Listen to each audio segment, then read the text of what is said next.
চেরামান জামে মসজিদ ভারতের কেরালা রাজ্যের ত্রিশূর জেলায় অবস্থিত একটি ঐতিহাসিক মসজিদ।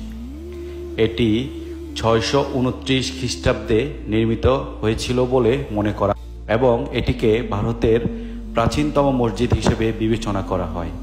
কিছু সূত্র এটিকে বিশ্বের দ্বিতীয় প্রাচীনতম মসজিদ হিসেবেও উল্লেখ করে।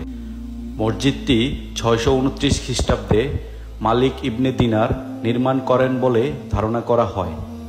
এটি চেরা বংশের শাসনামলে নির্মিত হয়েছিল এবং রাজার ইসলাম গ্রহণের কিংবদন্তির সাথে সম্পৃক্ত।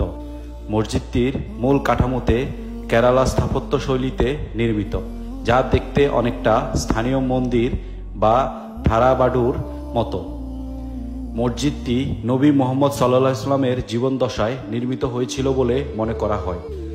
মসজিদটি কেবল একটি উপাসনালয় নয়, এটি কেরালা এবং ভারতের মুসলিম ইতিহাসের একটি গুরুত্বপূর্ণ